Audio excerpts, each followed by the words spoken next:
So we are going to go live now. Hope that's okay. Yeah, please unmute yourself, sir. Yeah, Akarshak, please go ahead. Okay.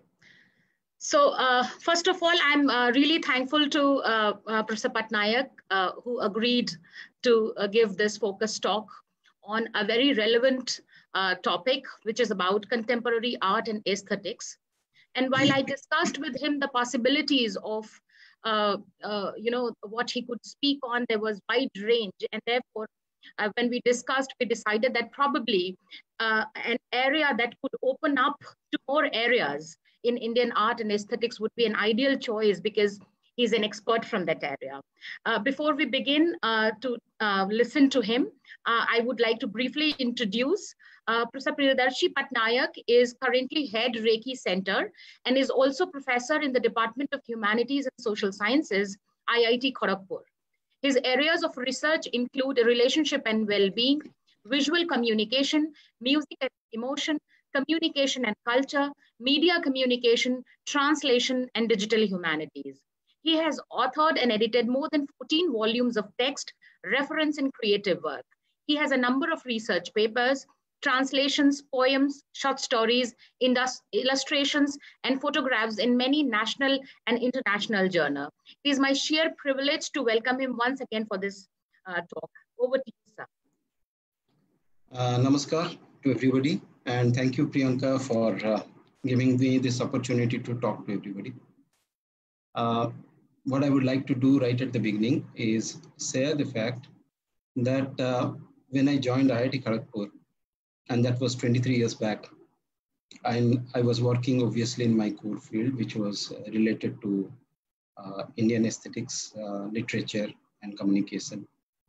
And over the last 23 years, working with technologists and scientists, what I have learned and what I've gathered is that multidisciplinary and interdisciplinary work can help us explore frontiers of research, which otherwise it may not be possible for us to work with.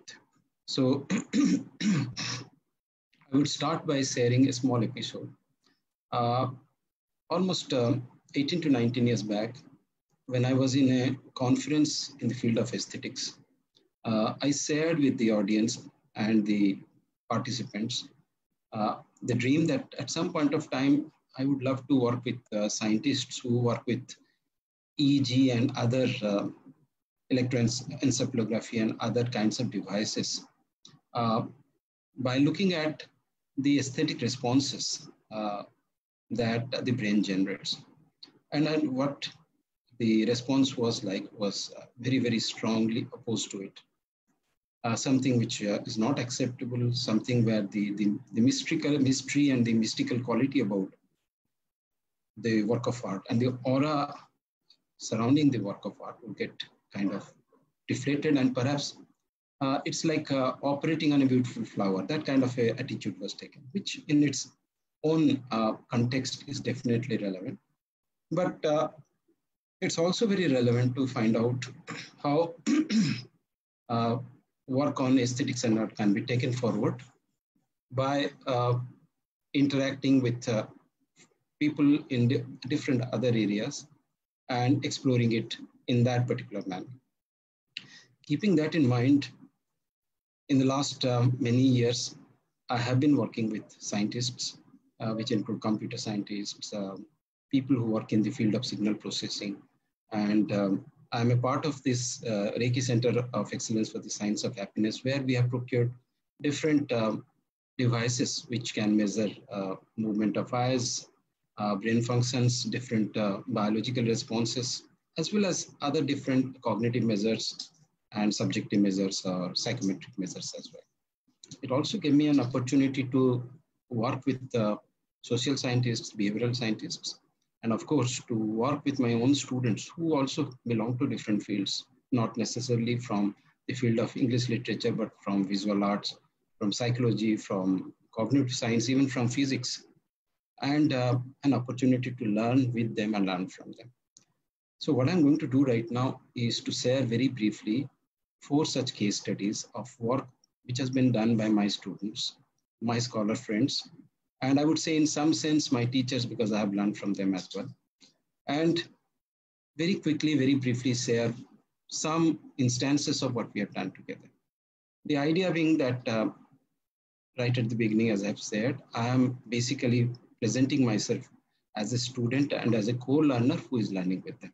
So it's very exciting not to be on a large platform looking down and talking to people, but to learn with them and to share with them. So this is what I'm going to very quickly do. Share the work of my students with you, or rather share the work of my research students who are also my gurus in certain other ways with you.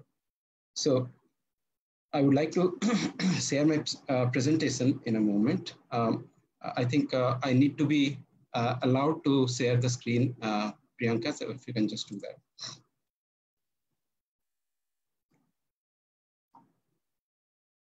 Okay, thank you.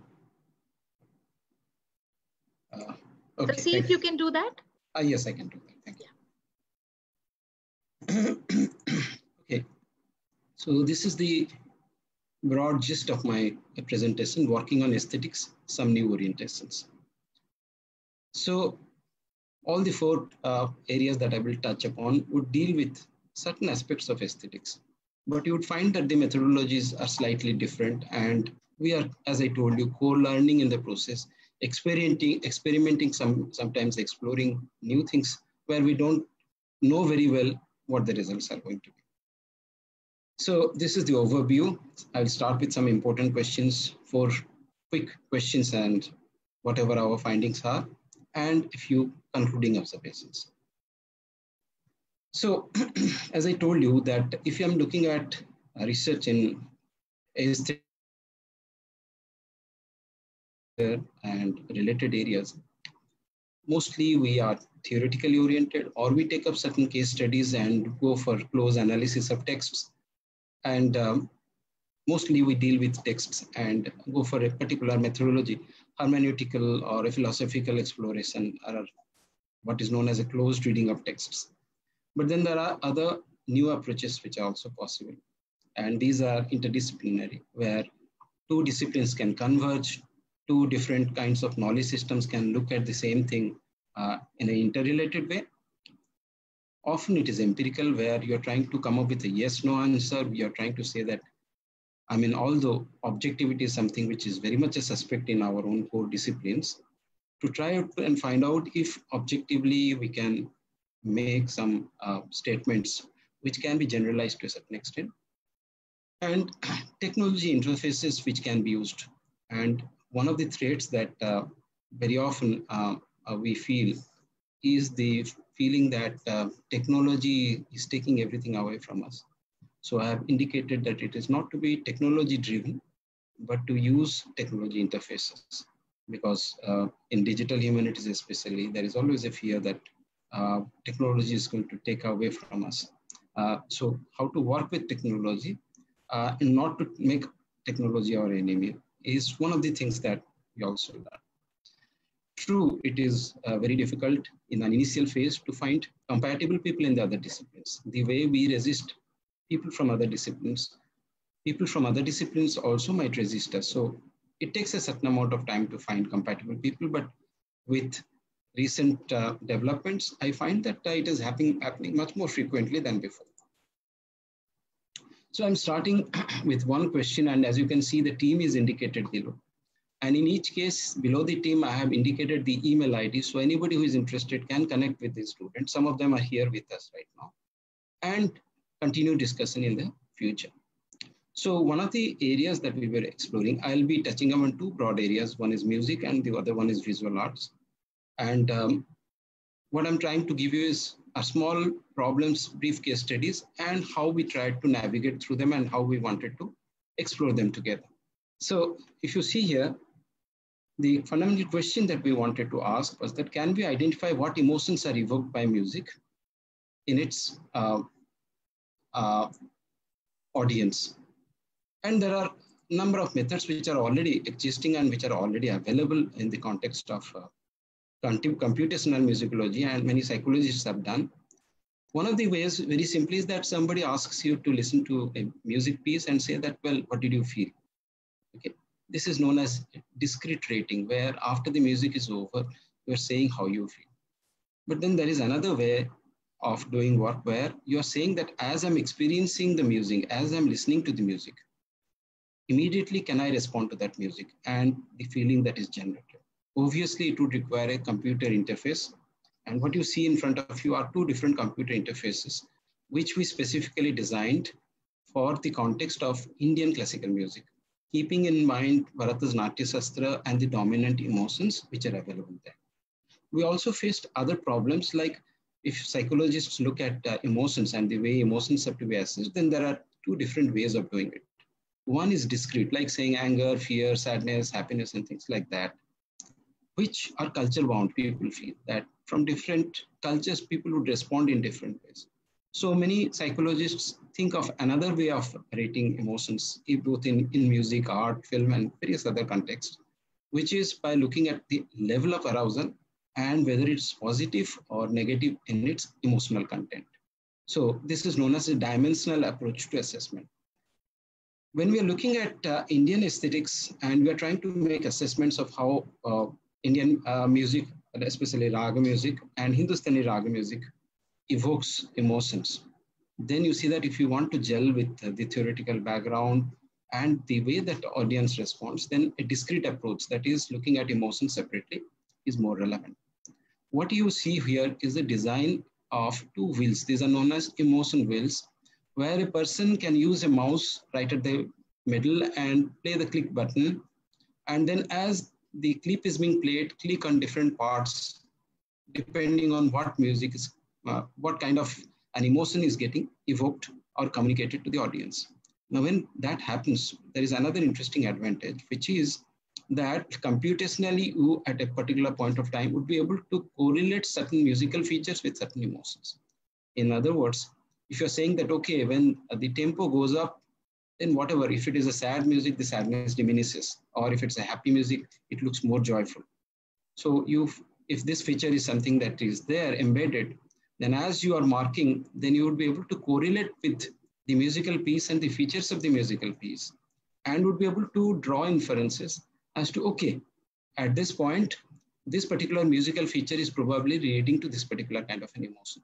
So through various experiments, you can, this is the interface that we are talking about, which was validated by Junmoni and team. But if you're looking at this interface being used by a computational musicologist, then the computational musicologist would, if a large database is created, be able to draw inferences as to which specific features of a particular music generate which specific kinds of emotions. So this is a very important thing which has been there for generation in our tradition, where we talk about specific notes and note configurations creating specific emotions.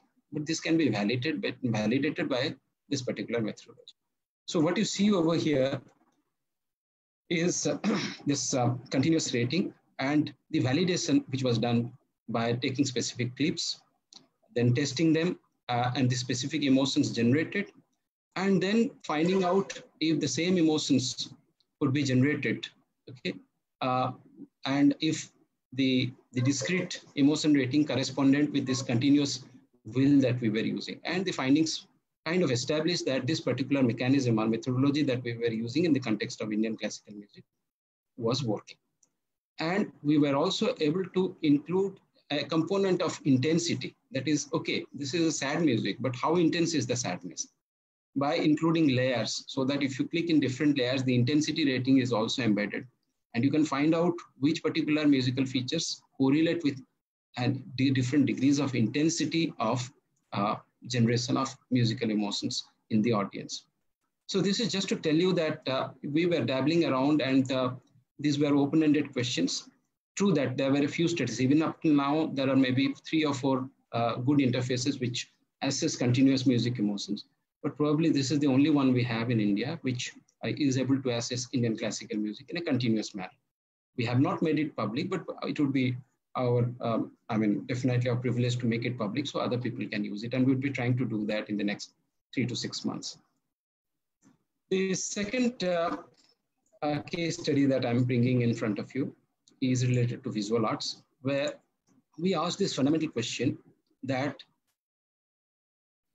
it's true that the moment we look at visuals, they do evoke emotions. Some very, very emblematic, I would say, iconic, iconic images, Scream by Edward Munch, let's say, or some of the images of Francis Bacon, which strike strong negative emotions in us. Or Van Gogh's Starry Nights, which, in spite of the beautiful night that it depicts, does create a sense of restlessness and unease. So these are examples of figurative art, where you have images which correspond to certain things that happen in life. But we also realize that in non-figurative art also, just by the use of lines and colors, it's possible to communicate emotions. So in one of our visual arts classes, I and one of my scholars, Pinaki Gayan, we took up this problem and we did a number of examples of giving students the choice of developing non-figurative art pieces. And we collected more than 800 such pieces and started analyzing them meticulously.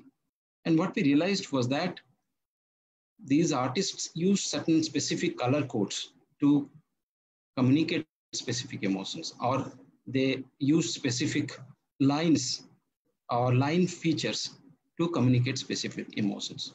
For instance, as a commonsensical, you might think of the moment you think of anger as an emotion, red and yellow would come. And of course, there are iconic resemblances in the sense that you think of blood, you think of fire, you think of heat, you think of all these things. And when you're talking about lines, scribble and sharp angular lines are correlated with anger to a very significant extent because they indicate a sense of violence, of explosion, of dynamicism, and all those features.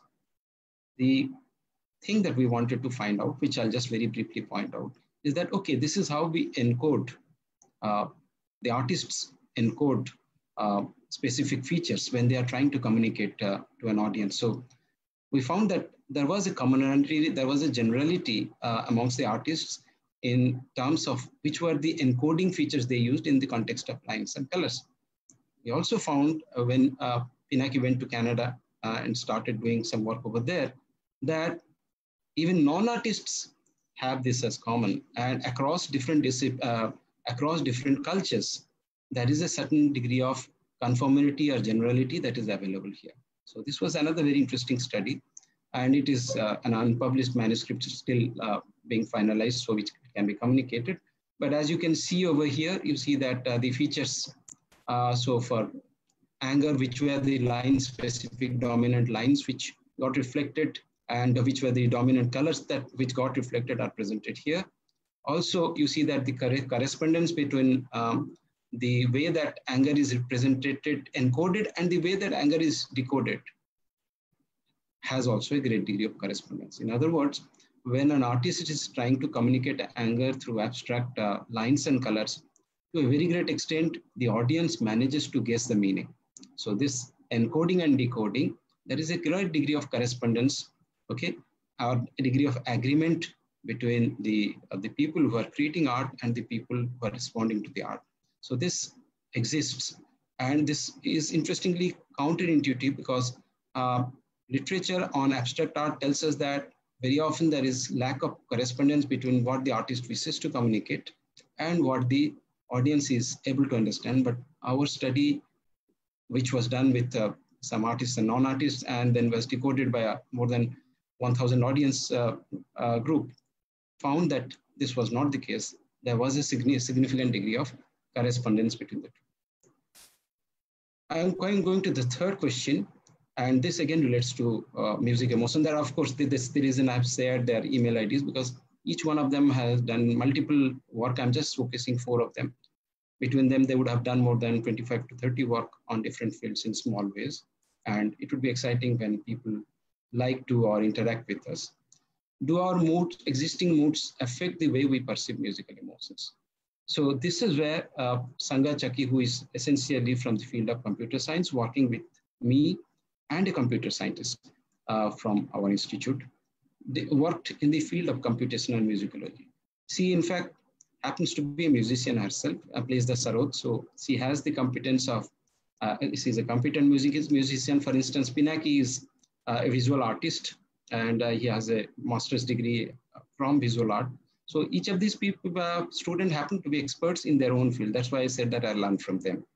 And what we found is that this is something which I would like to explain in slightly elaborate way, which is to say that, let us say that I get angry with somebody or some angry thing happens.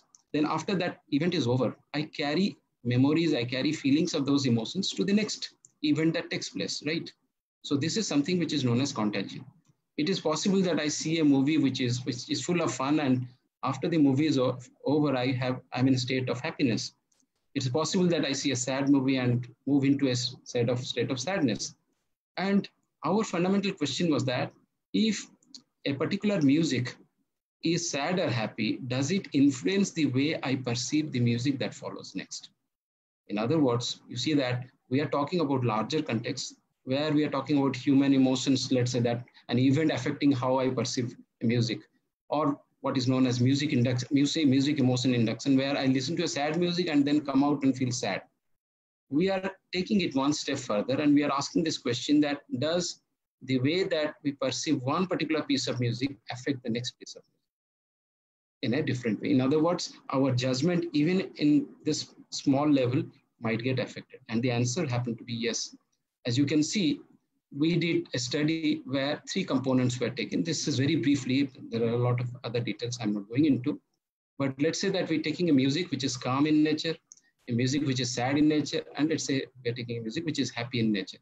And the way they are arranged, we found that if the happy music is following the sad music, the way that the sad happiness is perceived, and if the happy music is following a happy music, the way happiness is perceived are different in their quantity. Happiness is perceived, but the intensity of happiness is getting modified, which means, and we named it as music contagion, music emotion contagion, because there is a contagion taking place.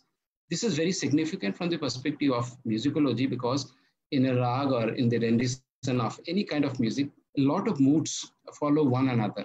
And this gives us a hint that the way that a music is evoked or intensified or dissipated, emotions are dissipated to a very great extent, would depend on what precedes that. In the very way that in a poem, the sentences which follow other sentences influence them, both in terms of the meaning and the emotions generated. So we took it in the context of a grammatical, or rather a semantic unit, and each earlier semantic unit influencing the next one. Here we took the meaning, the unit which was communicating a certain emotion, and we found that the next musical piece and its emotion is getting modified by the earlier one. The fourth and the last one I would like to showcase here before you is something which is an age-old question and has been highly debated. Does Indian music evoke specific times of days or seasons? Okay.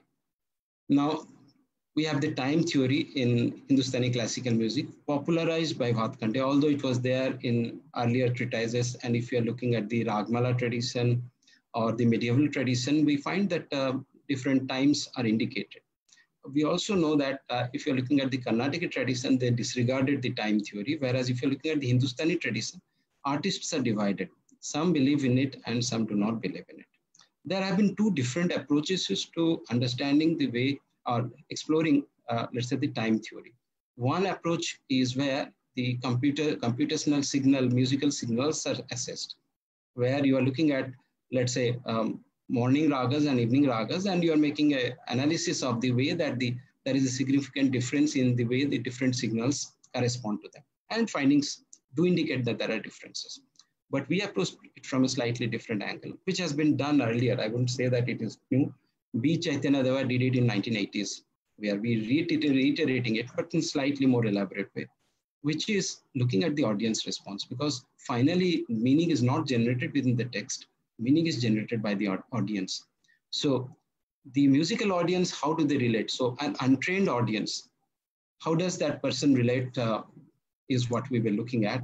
And what we found, interestingly, is that yes, to a certain extent, but no to a certain other extent, which is to say that, as I shared with you, I'm just sharing with you, Pandit Ravi Shankar, Pandit Ajay Chakravarti, they are of the opinion that time theory is not something which can be really substantiated.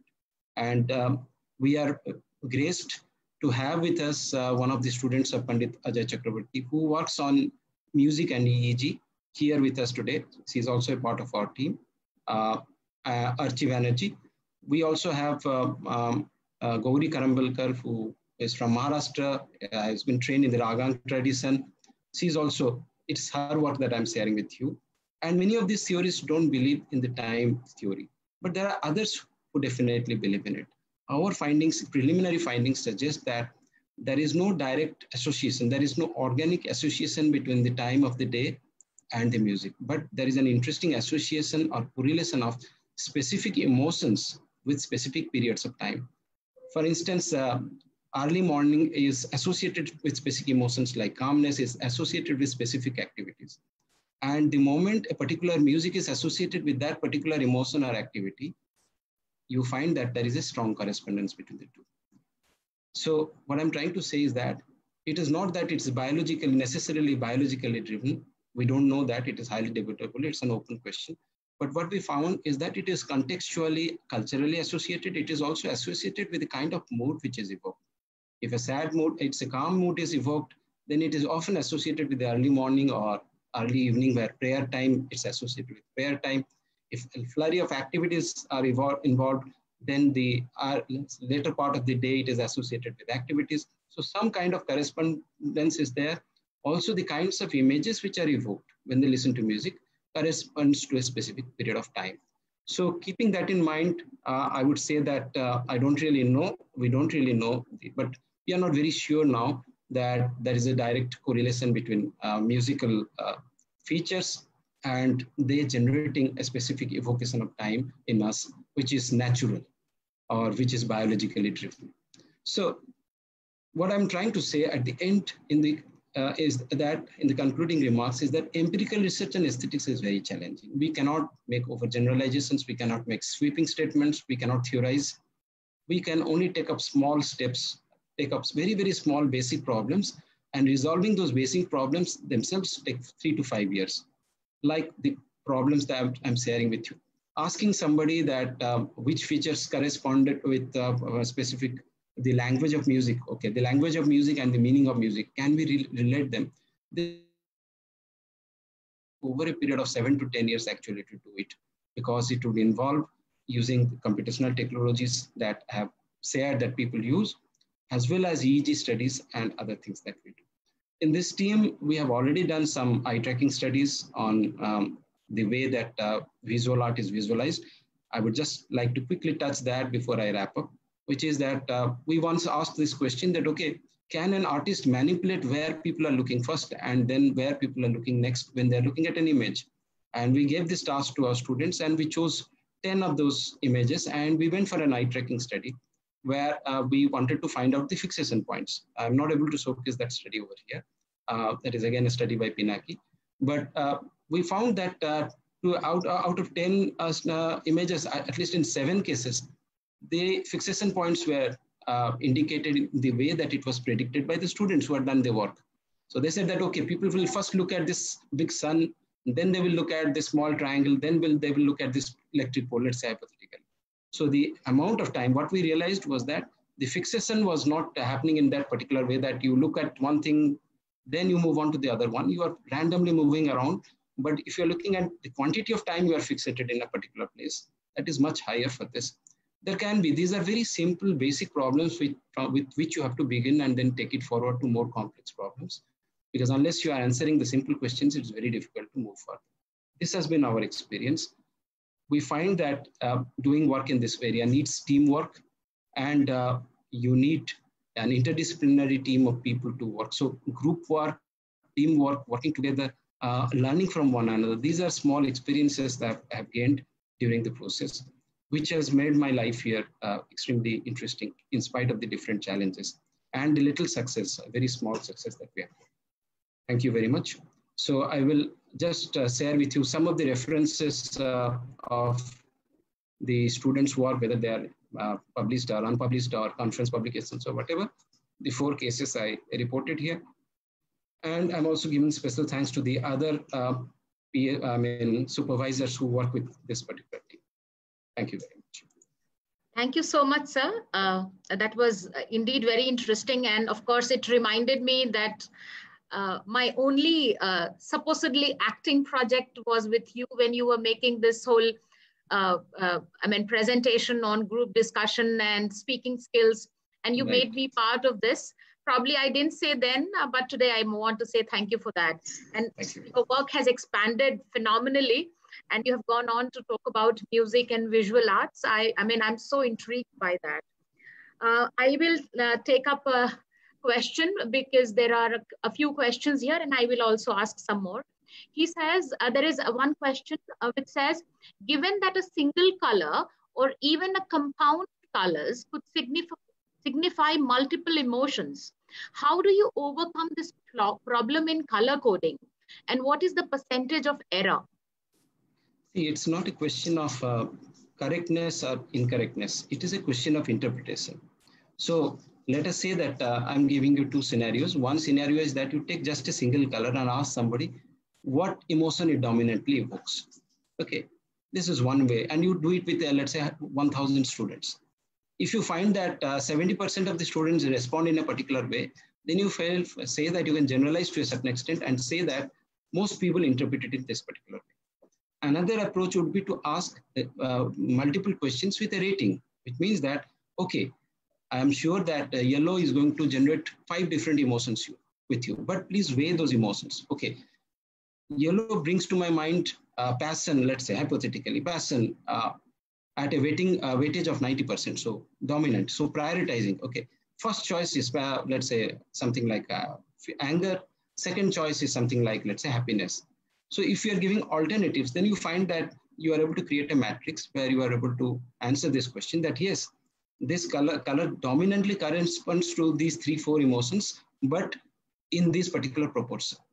What happens is that you see that there is no right or wrong. I have my own personal ways of looking at things. But when you are working with large data, or when you are working with, let's say, advertising, my students have worked, one group of very bright computer science students worked on what is known as not Facebook, the other one, what is that? I'm forgetting. Instagram?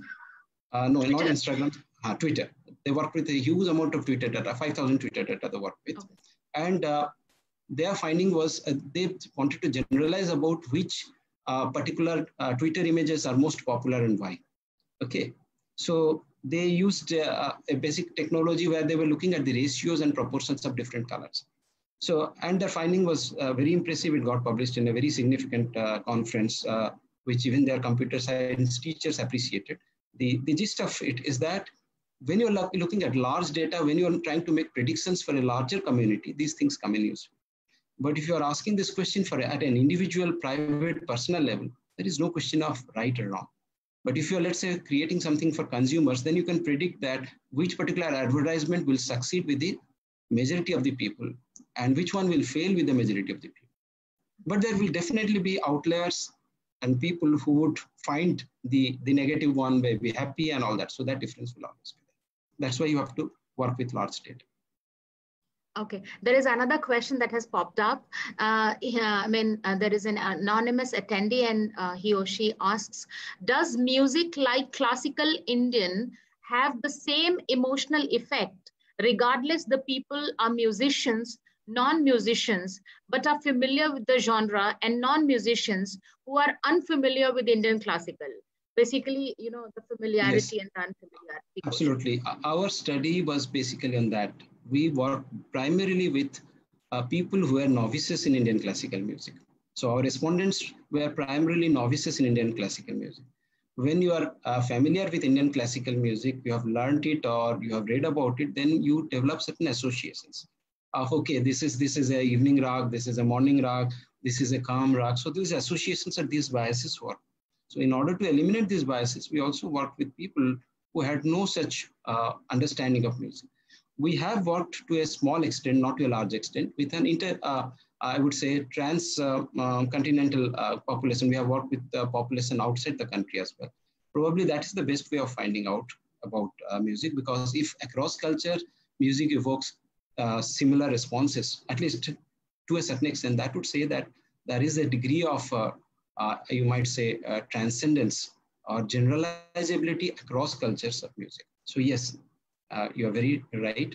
And the response of a musicologist would be very different from the response of a novice. But we have found, interestingly, that many of the responses of novices correspond to some of the responses which have been encoded or codified in ancient treatises, especially about ragas like Rag Bhairav, for example, where Gauri is working. We have identified that 13th and 14th century treatises talk about solemnity, calmness, seriousness in the depiction of this particular raga. And we find that today also those things hold true, not only for musicians, but also for non-musicians. Thank you. Thank you, sir. So, sir, when you spoke about this culture impacting visual arts, can you give me like one particular example where you actually researched and you found the difference? Just one example. I'm just curious to know about that. I would respond in two different ways. One is that you see that Pinaki did a very interesting work, as I told, I cannot showcase it here, where we asked during a particular session for our students, visual communication students who actually learned how to paint and how to understand the basics of visuals, to listen to music and then to draw whatever comes to their mind, M.F. Hussain style. So we had two classrooms where two different kinds of music were played. In one case, sad, slow tempo music was played, and the other one, there was a fast tempo music being played. And we found that the pattern of images which were generated were radically different in the two contexts. There were certain degrees of similarities in one classroom, there were certain degrees of similarities in the other classroom, and evocations, in response to your question, the evocations were very interesting. I mean, in some cases, they were evoking village scenes, or they were seeing somebody dancing. So these evocations were very different. So that's what I said, that let's say that the evocations that would be generated in the context of somebody who belongs to India would be on the basis of memories of various other associations, maybe films, maybe with different things they have experienced when they have listened to the music. And they would be very different for a foreign audience. We remember that I believe there was a musician, Sangha would know, because Sangha played Sarod in front of, who came from Israel, I believe. And this the music scholar, when she listened to her playing the mead, where you are moving from one note to the other without a discrete break. So when she was playing the mead, and we asked her how to experience the emotions, she said that I'm not able to respond in terms of emotions because it's so very unfamiliar, this playing the mead, because if you're looking at piano music in the Western context, it is discrete. Or if you're looking at a harmonium, you cannot move from sa to re continuously. But in a string instrument, you can pull the string and move from sa to re without any break. So this is known as mead. And so the response to mead was that she was not able to react at all in terms of emotions. She said that it's so unfamiliar, I'm not able to respond. So people behave differently in different contexts. The associations that they trigger can be very, very different. Mm-hmm. That reminds me, when you spoke about this music impacting people differently, do you also think that a certain kind of experience or a kind of a fertile ground is also, you also discussed it briefly in the mood section of music being creating that kind of effect. Can you just slightly point out there, how do you differentiate between somebody who is kind of ready for sad music and somebody who's not ready for a sad music? So how do you also differentiate like that? The way I would like to respond is that in our daily lives, there are different times and different mindsets in which we prefer different kinds of music. Otherwise, we would be listening to the same kind of music throughout our lives. We don't do that, right? Oh, yeah, so, okay.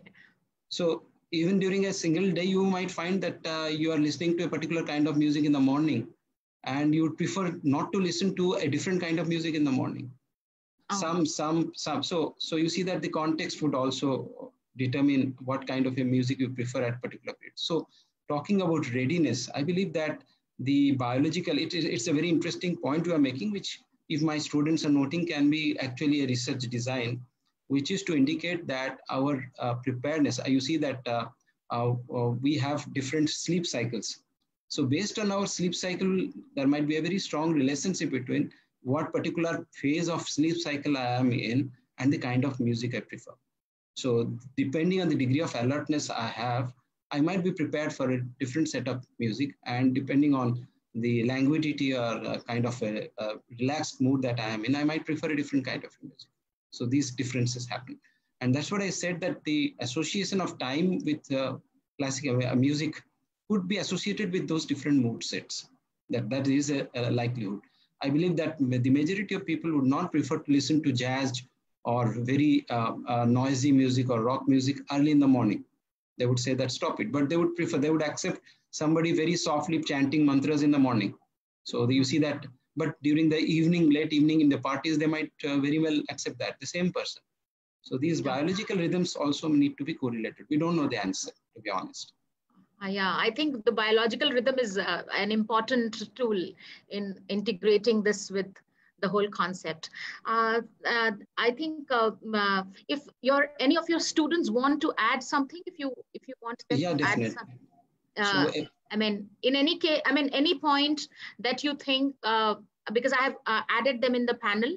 And right. Before we close, and thank Professor Patnaik for giving this very, very interesting lecture on this topic, because it makes us think. And I think the beauty of his lecture is that once we close this session, it's not closed. It goes on in our minds. So if anyone wants to add, I would be happy to take a point or two.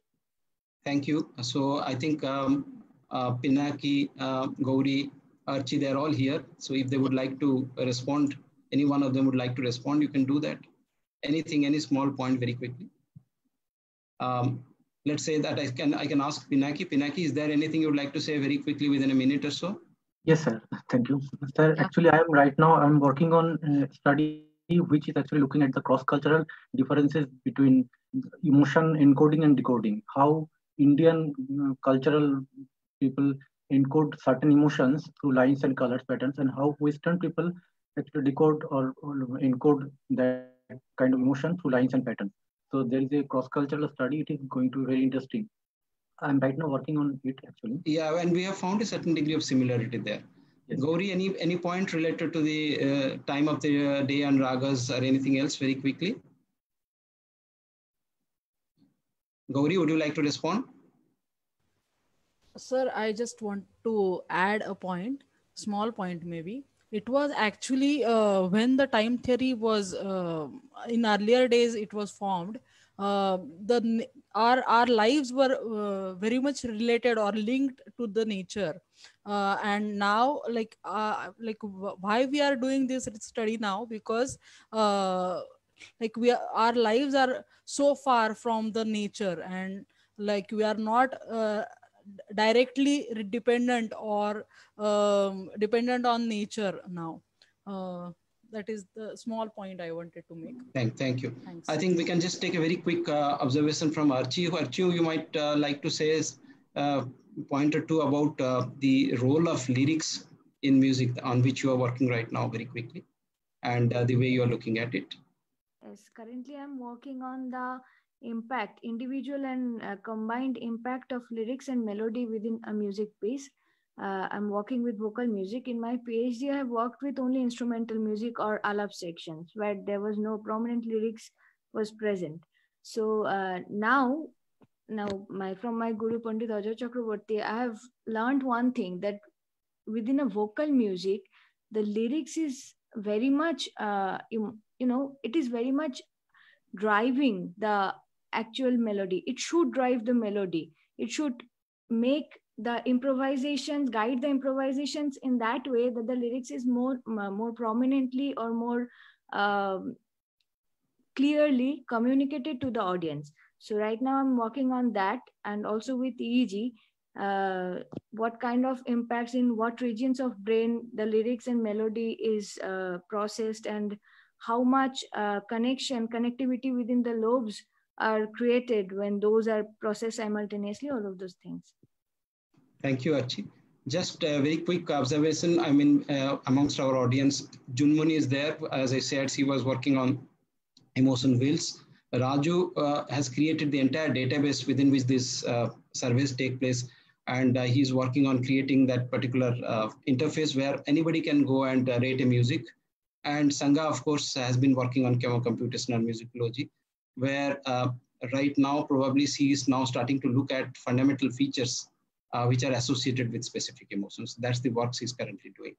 So with that, we would like to wrap up from my side. Thank you. From my side also, thank you so much. I mean, I had asked you for 20 minutes, but I should say you're very generous to give me so much time.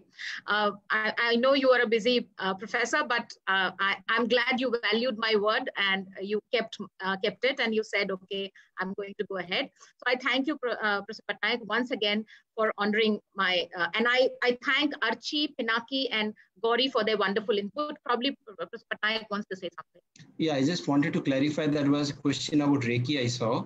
I would like to clarify that the name Reiki belongs to one of our alumni in whose name the center has been created. The center has nothing to do with Reiki. The center focuses on the science of happiness and well-being, which researches the different components of happiness and well-being in social context, in behavioral context, in our brain, in different kinds of environmental context, and so on and so forth. Thank you. Thank you so much, sir. Thank you, all of you, once again. We'll meet again, and I think we'll listen to Professor Patnaik all over again. Thank you so much, sir. Thank you. And good luck to everybody else. Gauri, Pinaki, Archie, some point of time, we would also like to read your work. Good luck. Bye-bye. Thank you. Thank you. Thank you so much.